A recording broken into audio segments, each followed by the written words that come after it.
Firstly, can you elaborate or tell us a bit more? People can be quite laid back and not very efficient.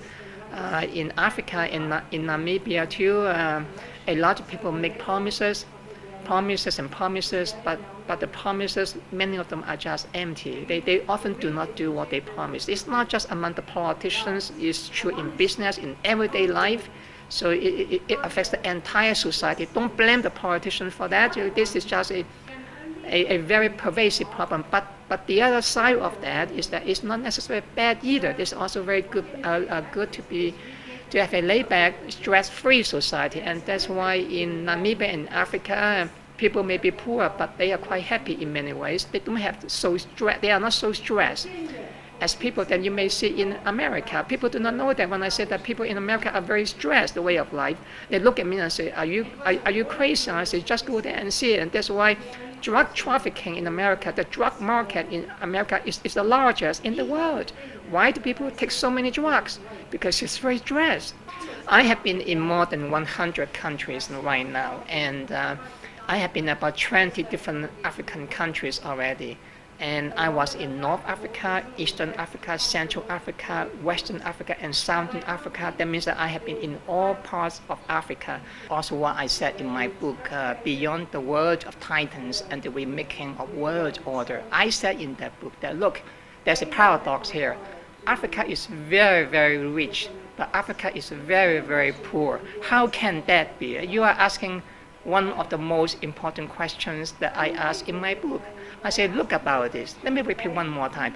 Africa is very, very, very rich, richer than many other European, Asian countries in terms. Look, why do you think people in China or in Hong Kong, for example, they work so hard, they make everything, they manufacture everything, because China does not have the resources that many of the African countries have. You go to Hong Kong, they have very little natural resources. So they have no choice and work so hard, have to make everything, manufacture everything. Africa has so many resources. Look at Saudi Arabia, Qatar, Kuwait, Bahrain, you name it, UAE. They have a lot of oil. Now, in economics, we call that the Dutch disease. It's just a term. What they mean is the oil curse. Is that those people, when they have a lot of resources, they sell, they don't do anything. This is part of life, the dilemma as a fact of life, that in human history, those countries which have a lot of resources are often the people that are very laid back. They are easygoing. You don't need to work that much. You have the resources. And those people, they have nothing. They work day and night. And you go to Hong Kong and many of those southern regions in China, you will see the Chinese, they work day and night. They work early in the morning, they work late into night and sleep a few hours. Why do they work so hard? Because the resources, they don't have much and there are too many people. That is part of what I said about one of the uniqueness about Africa.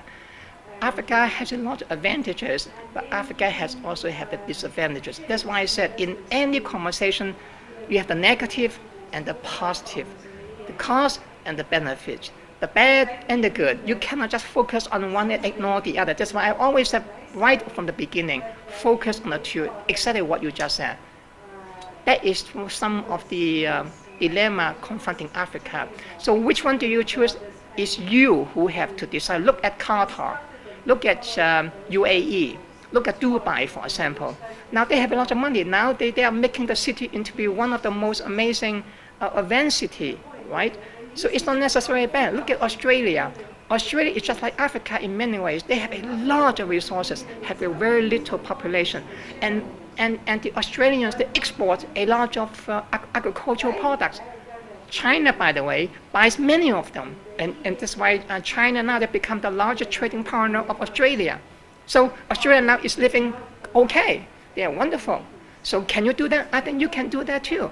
But you have to decide which kind of version do you choose. This is not something an outsider can tell you. It is you, African, you have to decide what is the balance. It's your resources. You have to decide which combination do you pick. How much work do you want? How much harder? In my publication, for example, I propose what I call achievement care freedom principle. I have provided more than 71 principles. One of them is this principle. This principle is says something like this, that there is a trade-off between the two fundamental opposing values in life. In many countries, not just in Africa, it can be in any country on earth, because I've been in more than 100 of them, and I discovered this kind of opposing values. On the one hand, you have a value which is to focus on achievement, okay, working very, very hard. On the other hand, you have another opposing value, which is very laid back.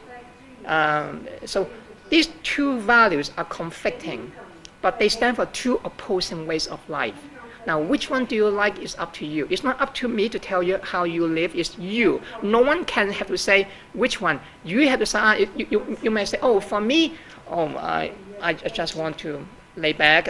I'm carefree. I just want to have fun. I eat. I enjoy. I consume. Fine. But from the other, and say, oh, self-actualization is very important to me. I want to achieve number 1, 2, 3. That's my goal in life. I will die for it. I will do anything I can. I can sacrifice my whole life for it. Which one do you go now? There's a trade-off no matter what you do. The more you go to this one, then you have lots of sacrifices. And those sacrifices are extremely stressful. Many people cannot endure the kind of hard work ethics. On the other hand, if you are so laid back, then you may not achieve much of anything. But if you are lucky, you have a lot of resources, why not? You don't need to do anything. Why do I need to work? I once met someone in the Middle East. He's a very successful businessman. And then I said, what are you doing now? They said, now there's nothing really. I said, look, I have all this money with me. What do I need? I don't need anything more. I have everything I have. Why do I need to even work more? I said, what do you do during each day? Oh, I have fun. I can do whatever I like. I can go to that town tomorrow if I like to, with all my family. Money doesn't mean anything to me. I can pay for it. So he said, I have achieved what I want to achieve in my life. I want to be rich. Now I'm rich. I achieved my goal. Now I enjoy it before I die. Okay, if you are like him, fine. If you want to be like the Chinese, working day and night, day and night, day and night, day and night, day and night, fine. But they are very stressful. Do you know that? Which one do you like? You want to be like the Japanese? Fine. So my advice to Africa, you have to know who you are. Once you know who you are, then work for that one. The Chinese, by the way, now they become emerging as a dominant superpower. They have been eminent. They have been dominant in human history for thousands and thousands of years. The only drawback is that in the 19th century, the Chinese Empire collapsed. It was at that time that China fell. Now they rise up again. And they know who they are. They know who they are. They know what they want in life. They know their rationality, and they're very proud of who they are as a people. And now they are working back to achieve that. It's up to you. But you need to have your own African identity, African renaissance. That's what I mean. But it's still emerging. But what you have so far is the colonized identity, colonized renaissance. That's not yours. And that's why you have all this kind of problem with you. You don't know what you really want. You copy everything from the others, but at the end of the day, you are not happy. You blame everything on the others because you really do not know what exactly is you. That is a major problem in the end, but I cannot tell you what to do. You have to decide. I can only give you the framework, but you have to work on it yourself. So I cannot tell you what to do, but I can give you the analysis for you to understand your problem.